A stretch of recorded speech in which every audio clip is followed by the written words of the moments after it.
Hello students, welcome to comfort study. কেমন আছো তোমরা সকলে? আশা করছি তোমরা সকলেই ভালো আছো। আজকে তোমাদের অভিব্যক্তি আর অভিযোজনের চ্যাপ্টার থেকে কোশ্চেন নিয়ে আসা হয়েছে। 30টির মতন কোশ্চেন থাকবে, তার সাথে প্রিভিয়াস ইয়ারের যে কোশ্চেন এই চ্যাপ্টার থেকে এসেছিল সেই কোশ্চেনগুলো নিয়েও আমরা আলোচনা করব। ঠিক আছে, তো মন দিয়ে ক্লাসটি করবে, আর আমি বলবো যে খাতা কলম নিয়ে বসবে আর তোমরা নোট ডাউন করবে কোশ্চেনগুলো, কেননা এখান থেকে একটা বা দুটো কোশ্চেন কিন্তু তোমরা পাবে কোশ্চেন সেটে। ঠিক আছে, তো ভিডিওটি যদি ভালো লাগে শেষ পর্যন্ত দেখবে, আর দেখে অবশ্যই যদি ভালো লাগে একটি লাইক করবে। কমেন্ট বক্সে জানাবে যে এতগুলো কোশ্চেন করার পরে তোমাদের কতগুলো অ্যান্সার ঠিক হচ্ছে। তার পাশাপাশি আমাদের কমফোর্ট স্টাডি চ্যানেলটিকে সাবস্ক্রাইব করে নেবে, আর পাশের যে বেল আইকনটি থাকবে সেই বেল আইকনটি দাবিয়ে নোটিফিকেশান অন করে রাখবে। তাহলে প্রত্যেকটি ভিডিও আমরা যখন আপলোড করব ঠিক তখনই তোমাদের কাছে নোটিফিকেশান চলে যাবে। ঠিক আছে, ক্লাস শুরু করার আগে তোমাদের বলি, তোমরা আমাদের টেলিগ্রাম চ্যানেলে জয়েন করো। সেখানে তোমরা এই কোশ্চেনগুলোর পিডিএফ পেয়ে যাবে। সেখানে হোয়াটসঅ্যাপ গ্রুপে জয়েন করো, সেই হোয়াটসঅ্যাপ গ্রুপে তোমরা তোমাদের কোশ্চেন রাখতে পারো, অথবা যে টপিকে তোমরা ক্লাস চাও সেটা বলতে পারো, আর সেই টপিকে ক্লাস নিয়ে আসা হবে। ফেসবুক গ্রুপেও তোমরা জয়েন করো। ঠিক আছে, তো বেশি দেরি না করে আজকের ক্লাস শুরু করা যাক।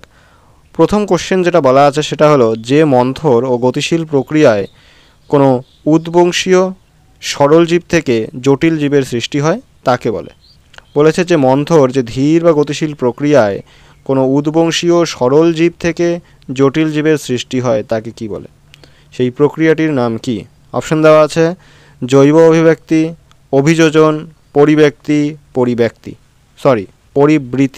আর পরিব্যক্তি। ঠিক আছে, তোমরা তোমাদের অ্যান্সার পিক করবে আর দেখবে কতগুলো ঠিক হচ্ছে। আমি যেটা বললাম কমেন্ট বক্সে অবশ্যই তোমরা জানাবে যে কতগুলো তোমাদের ঠিক হলো।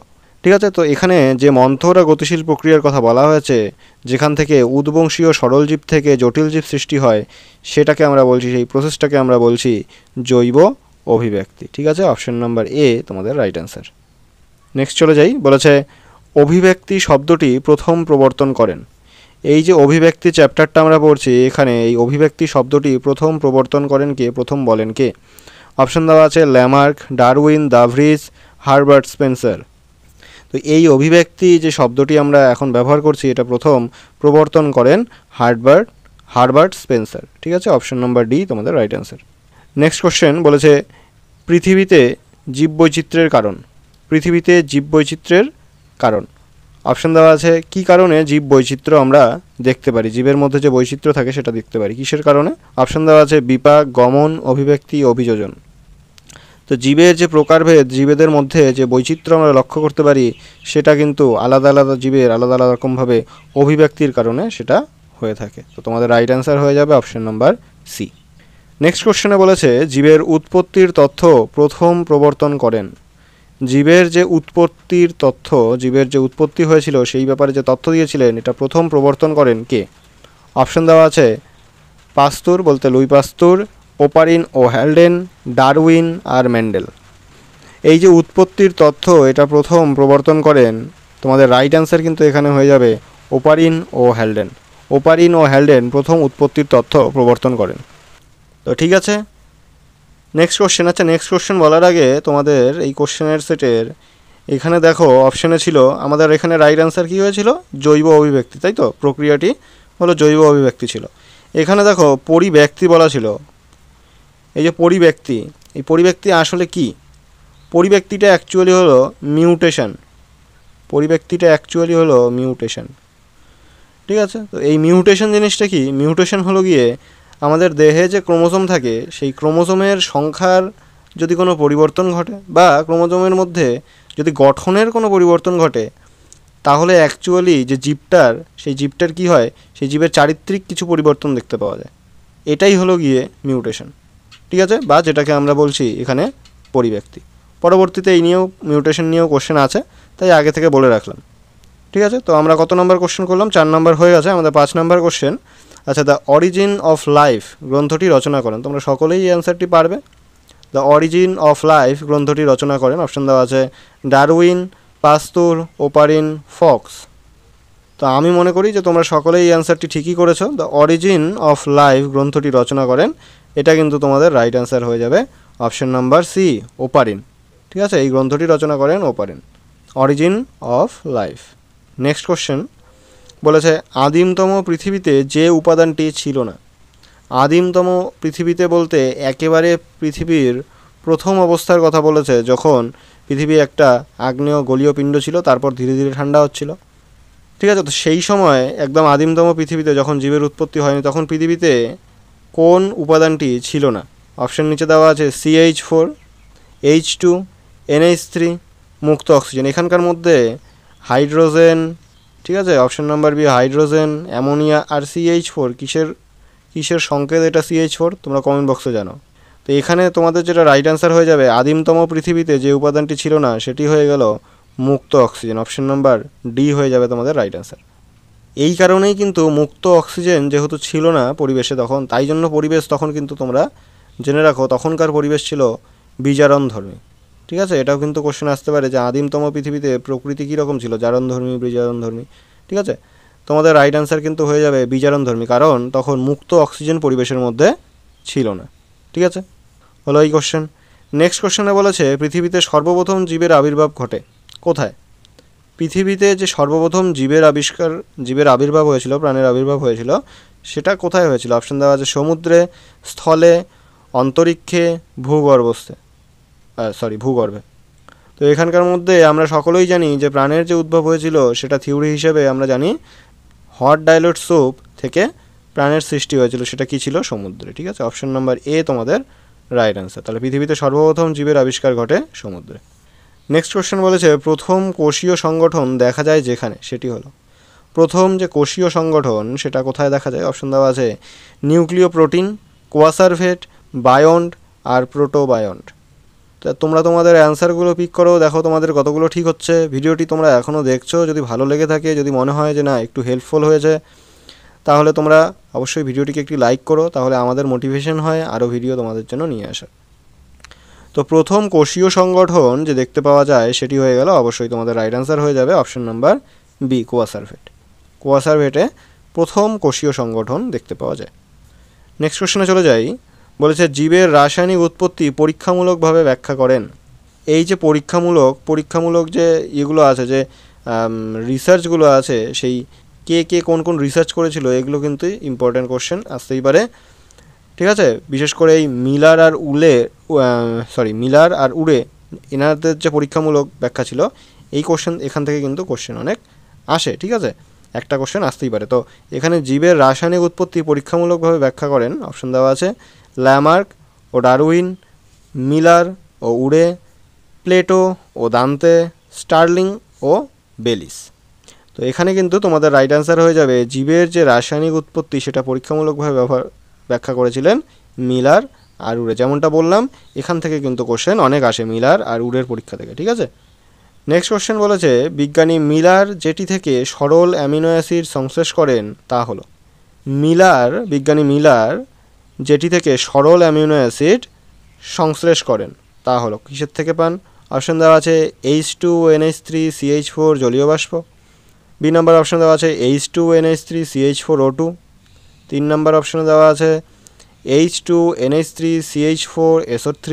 আর ডি নাম্বার অপশনে দেওয়া আছে H2NH3CH4HCN। তোমাদের এখানে রাইট অ্যান্সার হয়ে যাবে অপশন নাম্বার এ। ঠিক আছে, H2NH3CH4 জলীয় বাষ্প। এগুলোর থেকে এই বিজ্ঞানী মিলার সরল অ্যামিনো অ্যাসিড সংশ্লেষ করেন। ঠিক আছে, নেক্সট কোশ্চেনে বলেছে জীবনের উৎপত্তিতে সবথেকে গুরুত্বপূর্ণ জৈব যৌগ কোনটি? জীবনের যে উৎপত্তি সেটাতে সবথেকে গুরুত্বপূর্ণ জৈব যৌগ কোনটি? অপশন দেওয়া আছে nucleotide, nucleoside, protein, amino acid. তো জীবের যে উৎপত্তি সেটাতে সবথেকে বেশি গুরুত্বপূর্ণ হলো গিয়ে তোমাদের রাইট অ্যান্সার হয়ে যাবে অপশন নাম্বার এ নিউক্লিওটাইড, সবথেকে বেশি গুরুত্বপূর্ণ জীবনের উৎপত্তিতে। ঠিক আছে, নেক্সট কোশ্চেন বলেছে জীবের উদ্ভব ঘটে পূর্ববর্তী জীব থেকে। জীবের উদ্ভব ঘটে পূর্ববর্তী জীব থেকে, উক্তিটি বলেন। এই উক্তিটি কার? অপশন দেওয়া আছে লুই পাস্তুর, ওপারিন, এটা অ্যারিস্টটল হবে। ঠিক আছে, এটা অ্যারিস্টটল হবে, আর হলো গিয়ে মর্গান। তো জীবের উদ্ভব ঘটে পূর্ববর্তী জীব থেকে, এই উক্তিটি বলেন। এই উক্তিটি কার? এটা হলো গিয়ে লুই পাস্তুরের উক্তি। ঠিক আছে, নেক্সট কোশ্চেনে চলে যাই। বলেছে কার মতে অজৈব বস্তুর রূপান্তরের মাধ্যমেই পৃথিবীতে জৈব বস্তুর আবির্ভাব হয়েছে। এবার আরেকটা তথ্য, আরেকটা কথা কে বলেছে, কার মতে অজৈব বস্তুর রূপান্তরের মাধ্যমে, অজৈব বস্তুগুলো পরবর্তীতে চেঞ্জ হয়ে রূপান্তরের মাধ্যমে এই পৃথিবীতে জৈব বস্তুর আবির্ভাব হয়েছে। তো অজৈব বস্তু থেকে পরবর্তীতে জৈব বস্তুর আবির্ভাব ঘটেছে। এটা কে বলেন? অপশন দেওয়া আছে Lamarck, Aristotle, de Vries, von Baer. তো অজৈব বস্তু থেকে পরবর্তীতে জৈব বস্তুর যে আবির্ভাব, এই ব্যাপারে কথা বলেন কে? তোমাদের রাইট অ্যান্সার হয়ে যাবে এখানে অ্যারিস্টটল। ঠিক আছে, এই ব্যাপারে অ্যারিস্টটল কিন্তু এই কথাটা বলেন। নেক্সট কোশ্চেন বলেছে অভিব্যক্তির জনক বলা হয়। এই অভিব্যক্তির জনক কাকে বলা হয়? অপশন দেওয়া আছে Lamarck, Aristotle, de Vries, Luis পাস্তুর। আচ্ছা, এখানে হয়তো কিছু মিস্টেক হয়েছে কোশ্চেনে, এখানে আর একটা অপশন হতো বা কোনো একটা অপশন ভুল করে চলে এসছে। এটার তোমাদের অভিব্যক্তির জনক তোমরা সকলেই জানো কাকে বলা হয়। অভিব্যক্তির জনক কিন্তু হয়ে যাবে তোমাদের রাইট অ্যান্সার ডারউইন। হ্যাঁ, ডারউইনকে বলা হয় অভিব্যক্তির জনক। এখানে অপশানে নেই, এটা প্রিন্টিং মিস্টেক হয়েছে, ভুল করে লেখা হয়েছে। তো তোমরা নোট ডাউন করবে, অভিব্যক্তির জনক বলা হয় ডারউইনকে। ঠিক আছে, নেক্সট কোশ্চেন বলেছে অভিব্যক্তির কারণ। অভিব্যক্তি কী কারণে হয়? অভিব্যক্তি কোনো প্রাণীর মধ্যে কোন কারণে দেখতে পাওয়া যায়? অপশান দেওয়া আছে মিউটেশন, অভিব্যক্তি, উভয়ই, কোনোটি নয়। এখানকার অপশান তোমাদের খুব ক্লিয়ার। একটু আগেই তোমাদের প্রথমেই বলেছিলাম, প্রথম যে কোশ্চেনটা ছিল সেটাতে পরিব্যক্তির ব্যাপারে আর পরিব্যক্তি বা মিউটেশনের ব্যাপারে তোমাদের বললাম। সেই কারণেই কিন্তু অভিব্যক্তি লক্ষ্য করা যায়। ঠিক আছে, জীবের যে চারিত্রিক পরিবর্তন হয় সেটাই কিন্তু অভিব্যক্তি, তাই তো? তাহলে মিউটেশনের কারণেই অভিব্যক্তি হচ্ছে। তো তোমাদের রাইট অ্যান্সার হয়ে যাবে অপশন নাম্বার এ, মিউটেশন। নেক্সট কোশ্চেন বলেছে মিউটেশন থিওরি বা পরিব্যক্তিবাদের জনক। মিউটেশন থিওরি বা পরিব্যক্তিবাদের জনক তো কে এটা করেন? অপশন দেওয়া আছে de Vries, Carl Correns, Spencer আর রবার্ট হুক। এখানে দ্য ভ্রিস বলতে তোমরা বুঝতেই পারছো কার কথা বলা হচ্ছে, হুগো দ্য ভ্রিসের কথা বলা হচ্ছে। ঠিক আছে, তো মিউটেশন থিওরি যার তৈরি সেটা হলো গিয়ে option number A, right answer de Vries, Hugo de ভ্রিসের মিউটেশন থিওরি। ঠিক আছে, নেক্সট কোশ্চেন বলেছে হট ডাইলুট স্যুপ কথাটি বলেন। এই যে আমরা বললাম যে আদি পৃথিবীতে কী ছিল, উত্তপ্ত তরল সমুদ্রের জল খুব গরম অবস্থায় ছিল। তো হট ডাইলুট স্যুপ কথাটি, সেই স্যুপটাই হলো, গরম জলটাই হলো গিয়ে হট ডাইলুট স্যুপ, যেখান থেকে আমরা মনে করি যে পরবর্তীতে জীবের উৎপত্তি হয়েছে, তো জীবনের উৎপত্তি হয়েছে। এই হট ডাইলুট স্যুপ কথাটি কে বলেন? অপশন দেওয়া আছে ওপারিন, হ্যালডেন, লিউয়েনহক, মিলার। তো এই হট ডাইলুট স্যুপ এই কথাটি প্রথম বলেন, তোমাদের রাইট অ্যান্সার কে হয়ে যাবে? রাইট অ্যান্সার হয়ে যাবে অপশন নাম্বার বি, হ্যালডেন। ঠিক আছে, হ্যালডেন এই কথাটি প্রথম বলেন হট ডাইলুট স্যুপের ব্যাপারে। নেক্সট বলেছে কোয়াসারভেটের প্রথম ধারণা দেন। এটা ধারণা। কোয়াসারভেটের প্রথম ধারণা দেন কে? অপশন দেওয়া আছে ওপারিন ও হ্যালডেন, মিলার ও উড়ে, ওপারিন ও দ্য ভ্রিস। আমরা একটু আগেই পড়ে নিলাম হ্যালডেনের ব্যাপারে হট ডাইলুট স্যুপ। তো এখানে তোমাদের কোয়াসারভেটের প্রথম ধারণা দেন ওপারিন ও হ্যালডেন, তোমাদের এ নাম্বার অপশন রাইট অ্যান্সার। তোমাদের যদি ক্লাসের নিয়ে কোনো সমস্যা থাকে, কোনো প্রবলেম থাকে কোশ্চেন না বুঝতে, তাহলে অবশ্যই তোমরা হোয়াটসঅ্যাপ গ্রুপে আমাদের কোশ্চেন জিজ্ঞেস করতে পারো, অথবা টেলিগ্রামের আমাদের ডিসকাশন গ্রুপ আছে, সেখানে তোমরা তোমাদের কোশ্চেন রাখতে পারো। যে কোনো কোশ্চেন তোমাদের সলভ করে দেওয়া হবে সেখানে। ঠিক আছে, তো এই সব কিছুর লিঙ্ক তোমরা আমাদের ভিডিওর যে ডেসক্রিপশনে, যে কোনো ভিডিও ডেসক্রিপশনে তোমরা এই সবগুলোর লিঙ্ক পেয়ে যাবে, সেখান থেকে তোমরা জয়েন করো।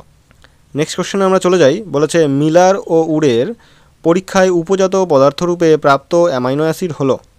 কোন অ্যামাইনো অ্যাসিড তারা উপজাত পদার্থরূপে পেয়েছিলেন? তাহলে মিলার ও উডের পরীক্ষায় উপজাত পদার্থরূপে প্রাপ্ত অ্যামাইনো অ্যাসিড কী ছিল? অপশন দেওয়া আছে গ্লাইসিন, অ্যাসপার্টিক অ্যাসিড, লাইসিন, আর ডি নাম্বার অপশন দেওয়া আছে এ নাম্বার আর বি নাম্বার উভয়। তো আমি বললাম যেটা, এই যে মিলার আর উডের পরীক্ষা খুব ইম্পর্টেন্ট। এদের রিসার্চ নিয়ে যে কোশ্চেনগুলো আছে সেই কোশ্চেনগুলো তোমরা আশেপাশে কোশ্চেন পড়ে রাখো, সেখান থেকে কিন্তু কোশ্চেন আসতে পারে। ঠিক আছে, তো মিলার ও উডের পরীক্ষায় উপজাত পদার্থ রূপে তৈরি হয়েছিল গ্লাইসিন আর অ্যাসপার্টিক অ্যাসিড। তার মানে তোমাদের রাইট অ্যান্সার হয়ে যাবে অপশন নাম্বার ডি, এ ও বি উভয়। ঠিক আছে, নেক্সট কোশ্চেন বলেছে বিষাদৃশ্য শব্দটি বেছে লেখো। বিষাদৃশ্য এরকমও কিন্তু কোশ্চেন থাকে, বিষাদৃশ্য বা বেমানান শব্দটি বেছে লেখো। অপশান দেওয়া আছে অ্যাসিটিলিন, মিথেন, ইথিলিন, অ্যামোনিয়া। তো এখানকার মধ্যে রাইট অ্যান্সার কিন্তু হয়ে যাবে অ্যামোনিয়া।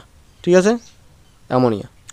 দেখো এখানে অ্যামোনিয়াটা কেন বিসাদৃশ্য, দেখো এখানে যদি আমরা সবগুলোর সংকেত বের করি, দেখো অ্যাসিটিলিনের সংকেত হয়ে যায় C2H2, ঠিক আছে।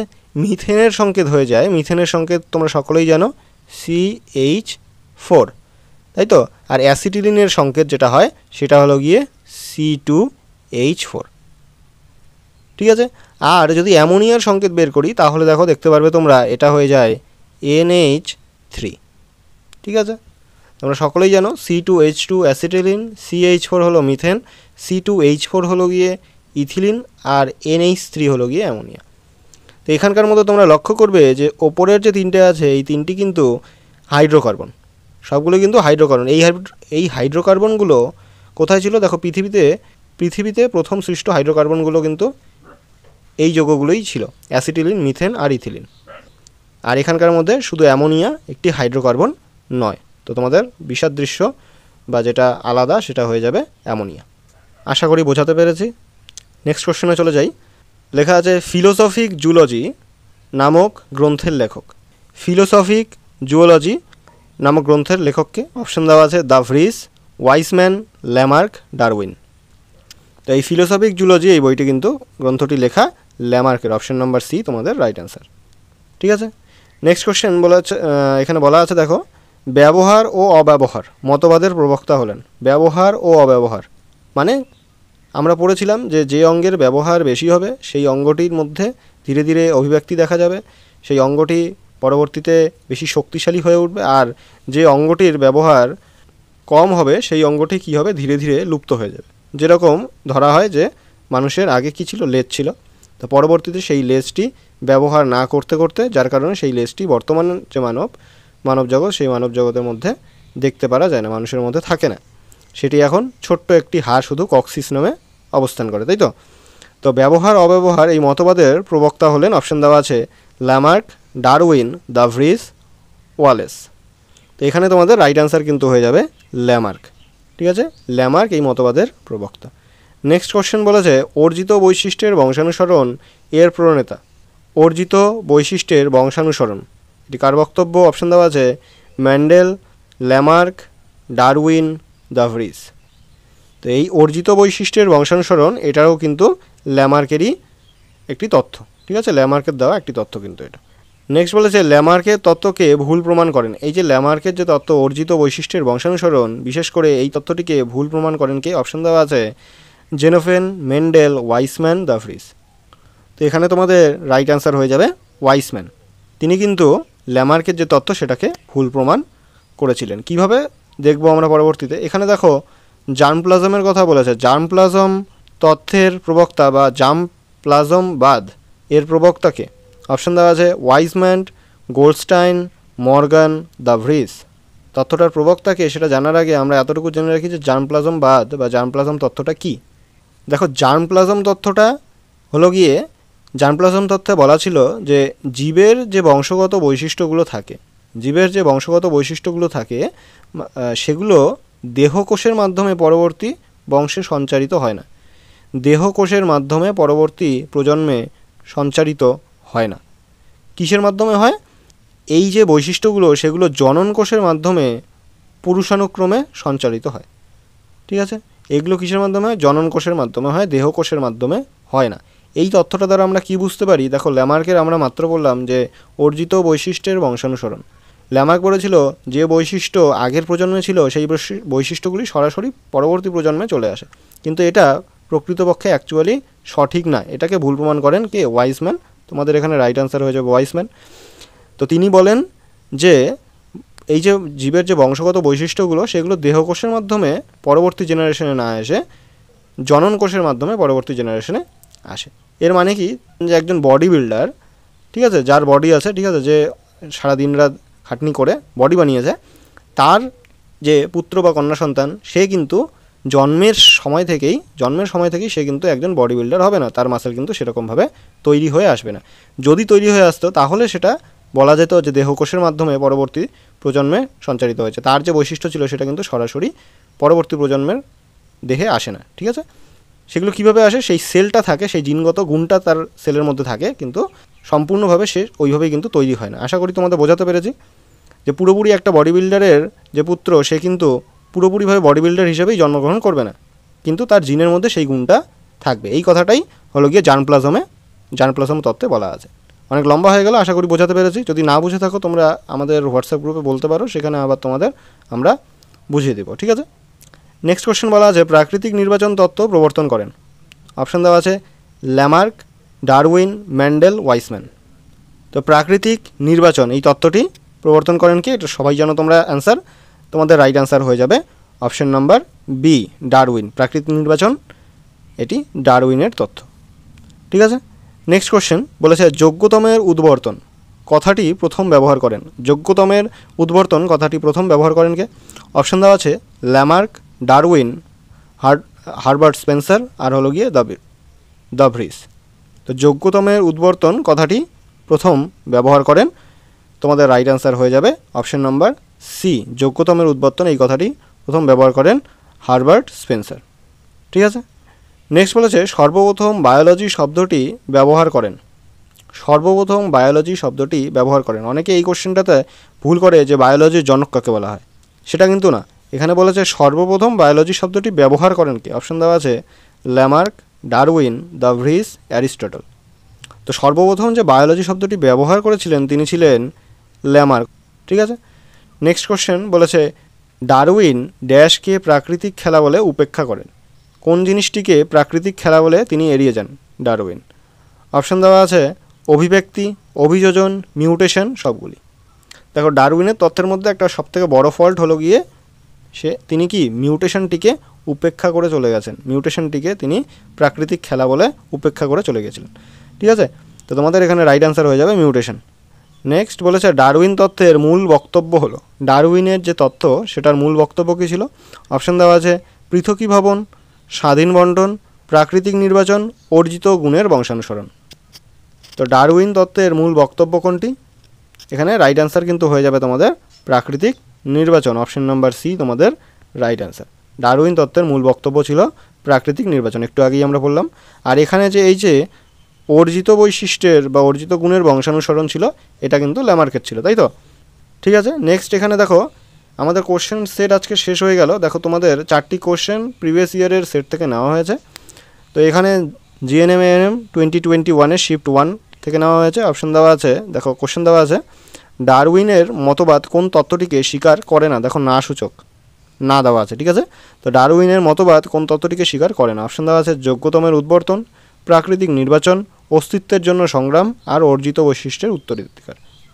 তো ডারউইনের মধ্যে এখানে দেখো ডারউইনের যে মতবাদ ছিল তার মধ্যে থেকে দেখো অর্জিত বৈশিষ্ট্যের উত্তরাধিকার কিন্তু ছিল না, ঠিক আছে। এটা কিন্তু কার ছিল? ল্যামার্কের ছিল, তাই তো। তো তোমাদের রাইট অ্যান্সার এখানে হয়ে যাবে অপশন নাম্বার ডি, হয়ে গেল।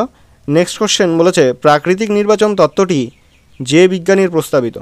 প্রাকৃতিক নির্বাচন তত্ত্বটি যে বিজ্ঞানীর প্রস্তাবিত। প্রাকৃতিক নির্বাচন কার তত্ত্ব? অপশন দেওয়া আছে ডারউইন, ল্যামার্ক, এখানে দেওয়া আছে ডে ভ্রিস, ওই তো যাই হোক, দ্য ভ্রিস, তারপর হলো গিয়ে মেন্ডেল। তো এখানে তোমাদের রাইট অ্যান্সার হয়ে যাবে ডারউইন। প্রাকৃতিক নির্বাচন কিন্তু ডারউইনের তত্ত্ব ছিল। বিশেষ করে ডারউইন থেকে কিন্তু বেশি কোশ্চেন আসে, ডারউইন, ল্যামার্ক, ঠিক আছে, এখান থেকে কিন্তু বেশি কোশ্চেন আসে। নেক্সট কোশ্চেন বলেছে অরিজিন অফ স্পিসিস বইটির লেখককে। অরিজিন অফ স্পিসিস বইটির লেখককে, এটা আমরা পড়লাম আজকেই। অপশন দেওয়া আছে Gregor Johann Mendel, Charles Darwin, JB. Lamarck আর স্ট্যানলি মিলার। তো এখানে তোমাদের রাইট অ্যান্সার কিন্তু হয়ে যাবে option number B, Charles Darwin. Origin of species Charles ডারউইনের লেখা বই, খুব ইম্পর্টেন্ট কোশ্চেন। নেক্সট কোশ্চেন বলেছে সিস্টেমা ন্যাচুরি বইটির রচয়িতাকে। দেখো দুবার কিন্তু দুটো এসেছে তোমাদের বইয়ের নাম, গ্রন্থের নাম, রচয়িতার নাম এসেছে, ঠিক আছে। তো এটা কিন্তু খুব ইম্পর্টেন্ট, নামগুলো তোমরা মনে রাখবে। যেগুলো বই আছে চ্যাপ্টারের মধ্যে অভিব্যক্তি অভিযোজনের মধ্যে পেয়েছো তোমরা, সেই নামগুলো আর তাদের বইগুলোর নাম আর তাদের রচয়িতার নাম সেটা কিন্তু তোমরা মুখস্থ করো। অপশন দেওয়া আছে Charles Darwin, Carolus Linnaeus, Robert Harding Whittaker আর জিন ব্যাপটিস্ট দ্য ল্যামার্ক। তো এখানে তোমাদের রাইট অ্যান্সার হয়ে যাবে সিস্টেমা ন্যাচুরি এই বইটির যে লেখক তিনি হলো গিয়ে ক্যারোলাস লিনিয়াস, ঠিক আছে, লিনিয়াসের লেখা তো এই ছিল আমাদের কোশ্চেনের সেট আজকের। আশা করি তোমাদের সকলেরই ভালো লেগেছে। তোমরা শেষ অবধি ভিডিওটা দেখছো, আর যদি ভিডিওটি ভালো লেগে থাকে তাহলে প্লিজ ভিডিওটিকে একটি লাইক করবে, শেয়ার করবে তোমাদের মতন আরও যারা যারা প্রিপারেশন নিচ্ছে এক্সামের জন্য। শুধুমাত্র জিএনএম এএনএম নয়, তবে অন্যান্য যে এক্সামগুলো, জিএনএম এএনএম খুব সামনে চলে এসেছে, তাই জন্য জিএনএম এএনএম এর ক্লাস চলছে, পাশাপাশি জিকেরও ক্লাস চলছে। তোমরা যারা যারা জিকে করছো না, আমি বলবো যে জিকেও করো, সেখান থেকেও কিন্তু তোমাদের 10টি নম্বর থাকবে, ঠিক আছে। আর আমাদের টেলিগ্রাম চ্যানেলে তোমরা জয়েন করো, টেলিগ্রাম চ্যানেলে জয়েন করো, সেখানে তোমরা পিডিএফগুলো পেয়ে যাবে কোশ্চেনের। আর হোয়াটসঅ্যাপ গ্রুপে তোমরা জয়েন করো, সেখানে তোমরা কোশ্চেন রাখতে পারো। আর আমি যেমনটা বললাম, তোমাদের যে টপিকগুলো তোমাদের মনে হচ্ছে যে তোমাদের আরও কোশ্চেন দরকার, সেই টপিকগুলো আমাদের জানাও, আমরা সেই টপিকেই কোশ্চেন নিয়ে চলে আসবো। ফেসবুক গ্রুপেও তোমরা জয়েন করো, এগুলো সবগুলোর লিঙ্ক তোমরা ডেসক্রিপশনে পেয়ে যাবে। শেষ পর্যন্ত তোমরা যারা যারা ভিডিওটি দেখছো তাদের থ্যাংক ইউ সম্পূর্ণ ভিডিওটি দেখার জন্য। আর শেষে একটা কথাই বলবো, যদি ভিডিওটি হেল্পফুল থাকে তাহলে আমাদের চ্যানেলটিকে সাবস্ক্রাইব করো, কমফোর্ট স্টাডি চ্যানেল সাবস্ক্রাইব করে পাশে বেল আইকনটি দাবিয়ে দিও, তাহলে প্রত্যেকটি ভিডিওর নোটিফিকেশন তোমাদের কাছে চলে যাবে। এটা তোমাদের কাছে একেবারেই ফ্রি, তবে আমাদের খুব হেল্প হয় এতে। দেখা হচ্ছে তোমাদের সাথে পরে আরেকটি ভিডিওতে, ততদিনের জন্য বাই।